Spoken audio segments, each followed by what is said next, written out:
ഇന്നത്തെ സ്പെഷ്യൽ എന്ന് പറഞ്ഞാൽ നല്ല മീൻ ഫ്രൈ, അടിപൊളിയായിട്ട് മീൻ ഫ്രൈ ചെയ്യുകയാണ്.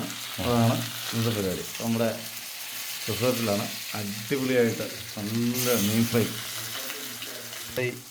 പരിപാടികൾ നടന്നുകൊണ്ടിരിക്കുന്നു. മീൻ നല്ല ഫ്രൈ ചെയ്ത് ടെസ്റ്റ് ചെയ്ത് നല്ല അയല നമുക്ക് നല്ല മസാലയൊക്കെ തേച്ച് സെറ്റ് ചെയ്ത് മീൻ അങ്ങോട്ട് ഫ്രൈ ചെയ്യിക്കുകയാണ്. സൂപ്പർ സെറ്റപ്പിൽ നമ്മുടെ നല്ല എന്താ പറയുക, നല്ല കാന്താരിയും പച്ചക്കുരുമുളകും, അതായിരുന്നു സ്പെഷ്യൽ. മസാല ഇടുന്ന സമയത്ത് ഞാൻ ഒന്ന് പോയി, എന്നാലും സൂപ്പറായിരിക്കും. നല്ല എരിമാണ്, നല്ല പച്ചക്കാന്താരി. ഇപ്പം നമ്മൾ പറമ്പിൽ നിന്ന് പറിച്ചുകൊണ്ടുവന്നാണ്. ഞാൻ ഈ കവറിലിട്ട് വെച്ചിരിക്കുന്നേ ഉള്ളൂ. നല്ല പച്ചക്കാന്താരി ഇപ്പം പറിച്ചുകൊണ്ടുവന്നാണ്. നല്ല കുരുമുളക്, പച്ചക്കുരുമുളക് നല്ല അടിപൊളിയായിട്ട്. അതിൽ വൈകിട്ടത്തേക്ക് പുളിയും മുളക് ഇടുക, വൈകിട്ടത്തേക്ക് പുളിയും മുളക് ഇടുക.